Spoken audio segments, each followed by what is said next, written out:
Welcome to the Authority File, the academic library podcast from Choice, brought to you this week by ACRL and Choice. I'm Bill Mickey, the host of the podcast and the editorial director at Choice. This week, Choice's digital media specialist and my podcast co-host, Mark Derks, is joined by Leslie Madden, Denita Hampton, and Laura Carscaddon to talk about their new book, Now You're a Manager, Quick and Practical Strategies for New Mid-Level Managers in Academic Libraries.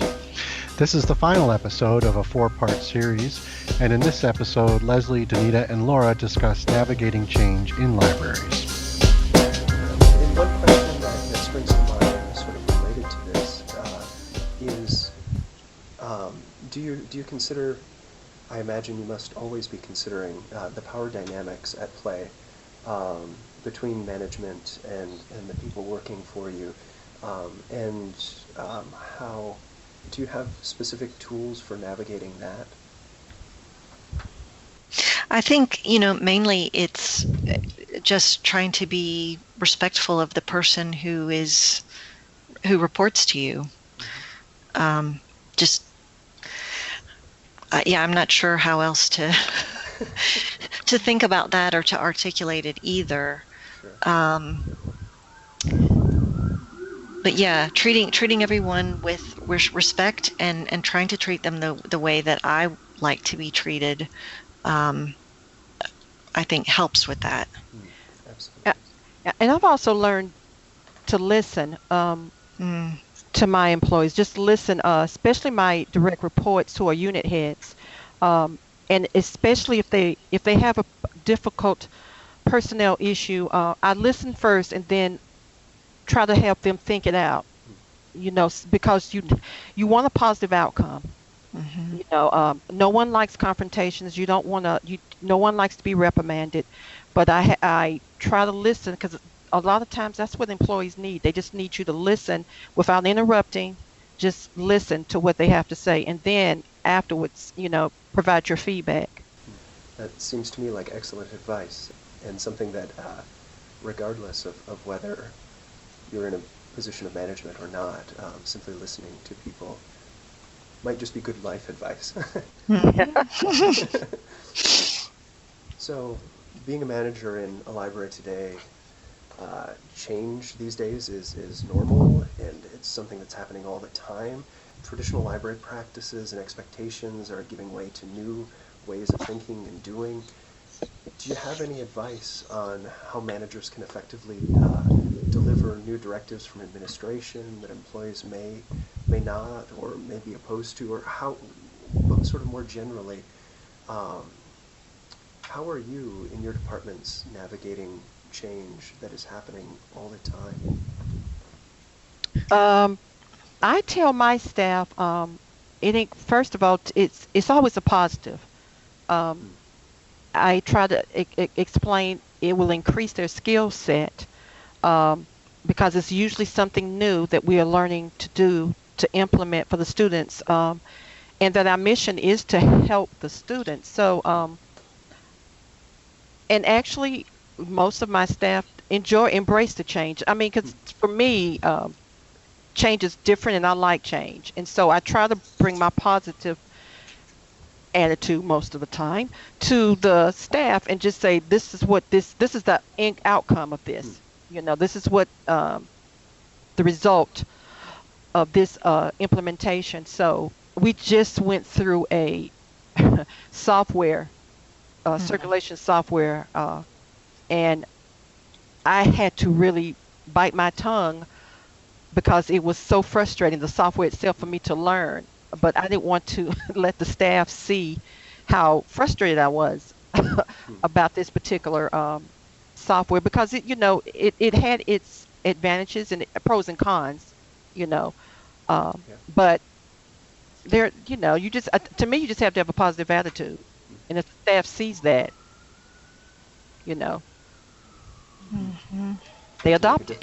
Yeah, they adopt it. Yeah. Middle managers. Are you one? Do one or more work for you? Maybe you hope to be one sometime soon. With chapters on topics like creating a respectful workplace, managing university bureaucracy, and managing change, the recent ACRL book, Now You're a Manager, provides you with the insight you need to build productive teams and equips you with practical tools for navigating management's day-to-day challenges. For 15% off the cover price, go to the ALA store. That's alastore.ala.org and use the coupon code ACRL1572. And Leslie, how are you navigating change today, and what sorts of things are changing? Well, I would say the roles and types of things that subject librarians do are changing. So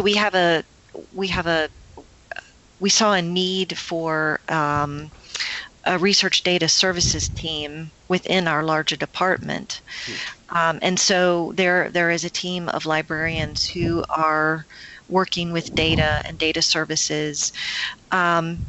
And because they started doing that specialized work, some of the other librarians maybe had to take on different departments or different roles in order to fill some of the other needs that we were identifying.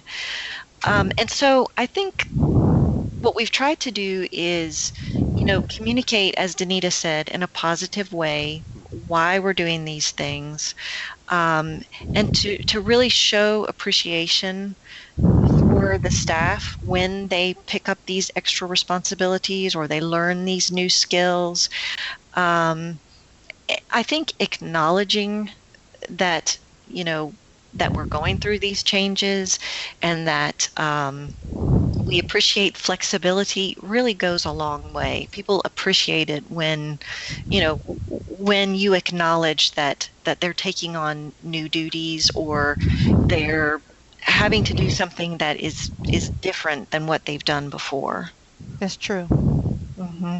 Laura, do you have anything to add on change and the way in which libraries are changing and the evolving roles of tied in with what Leslie was saying, it's sometimes changes are not things that people want to do, but as managers, we have to figure out how to cover things, and it's trying to help people understand that it's not personal if they're being asked to do something that's really not at all what they ever saw themselves doing, or if a piece of their job, and we all are very attached to different pieces of our jobs. If a piece of their job is changing significantly, it's not personal that they were, and it's not that they were doing a bad job. It's that what the library needs and the business of the library have changed. And the other piece is this is actually an area where I appreciate Leslie's feeling piece of the IS critics, because I am a thinker here, and I see the numbers, and I go, okay, this is what makes sense. This is logical. And Leslie is very good about helping me to remember that these are people have feelings about their jobs, and it's important to acknowledge those things. Well, thank you so much for being willing to talk with us. A pleasure to talk about your new book out with ACRL called Now You're a Manager, Quick and Practical Strategies for New Mid-Level Managers in Academic Libraries. Thank you, Leslie and Laura and Denita for joining us. You're welcome. Yes, thank you for having us. Yes.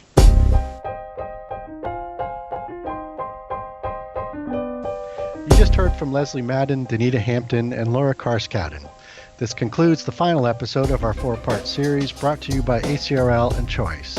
You can search for and listen to all of the episodes of the Authority File podcast on iTunes, Google Play, or Stitcher. You can also find the podcast on our website. Just click on the librarianship drop-down. If you like what you hear, please take a moment to give us a review on your favorite podcast app. That's all for this week and probably for the rest of the year. So from all of us here at Choice, have a happy holiday, a prosperous new year, and we'll see you in 2018.